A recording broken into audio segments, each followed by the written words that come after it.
We in focus? Marc, Abrams along with Erdman. Tomorrow night we'll be on the call here at the Hilton Lac Lemay in Gatineau, Quebec. A stacked Canadian card here, all headlined with Ghislain Maduma.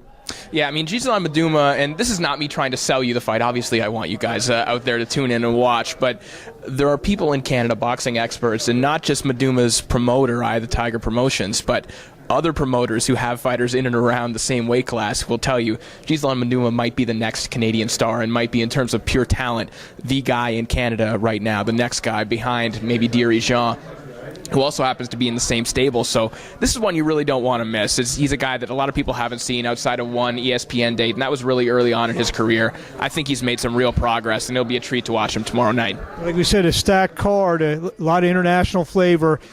2008 Olympic gold medal winner, James Chunky DeGale. He's been bandied about and hyped for the last 4 or 5 years. Suffered the one setback to George Groves, but it seems like that fight actually kind of jump-started his career, and now he's taken his act to North America. It's interesting because you could almost say that he's leapfrogged Groves since that loss, because Groves has kind of been stagnating. Yes, he has the win over Glenn Johnson and whatnot, but I don't think that Groves has been impressing people since then. Whereas DeGale, he's been challenging himself. He's been taking fights against tough fighters who aren't necessarily known, then fights against guys like Alejandro Barrio and looking really good in the process.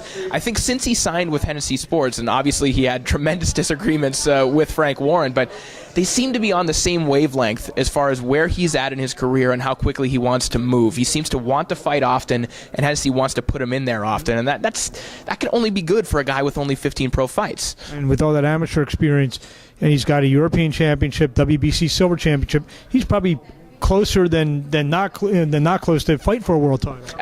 He could have fought for a world title not too long ago. I mean, James DeGale told me that he was willing to step in when Lucien Boutet and Jean Pascal, when their fight fell out, he would have stepped in right away. So he really is. He's knocking at that doorstep. He's not too anxious. He's not chomping at the bit to jump into those scenarios. If the money's right, obviously he's going to do it. But I think he thinks that by the end of 2014, he's going to have the real green belt around his waist. A couple of interesting prospects, kind of off the radar prospects. Guy who made a splash in America on American TV, Baha Laham, back in action.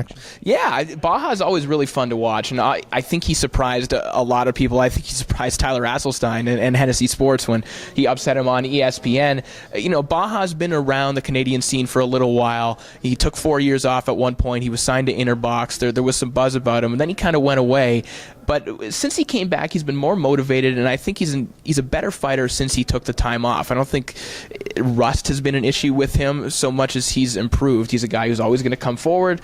He likes to fight on the inside. That's where he's going to operate best. So regardless of the level of opposition that he's in with tomorrow night, and I think that Alan Paradis is a good opponent for him, he's going to make it fun for as long as it lasts. I know a personal favorite of yours is a light heavyweight kid from right around the corner here, Andy Gardner. Yeah, Andy. Speaking of fights you don't want to miss, and speaking of pure action fighters, Andy Gardner is just that. He might be the best pure action fighter in Canada right now, and that's after just 7 or 8 professional fights. He's one of those blood and guts type of guys. Right, and listen, I don't know that what you see out of Andy Gardner right now is what you're going to get for the rest of his career. Obviously, there's going to be some polish. He's going to get better at the little nuances. He's going to get better on the inside, maybe improve his defense. But what you see is what he's going to be for the rest of his career, and he's going to cut.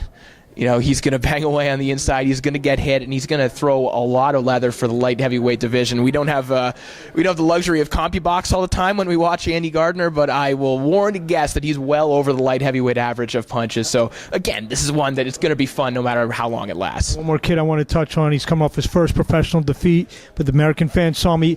Another action fighter. I mean, he was in a war.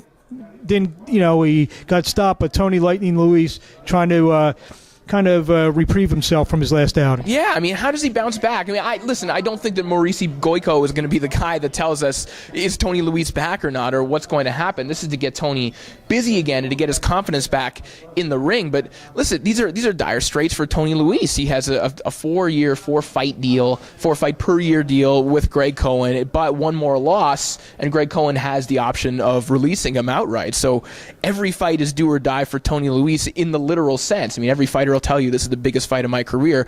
Every time Tony Luis steps in the ring, it could mean losing his promotional deal. So it's a big fight for him. It's a fight that I think most people would agree he's going to win, but how does he move forward from here is what we'd like to see. We just mentioned 5 quality fights. I believe there's 4 more beginning at 7 p.m. Eastern, live on Well TV, welltv.com. Corey Erdman and myself, Marc Abrams, will be on the call, 7 p.m. Eastern on Well TV. Perfect. That was good. There we go. Awesome.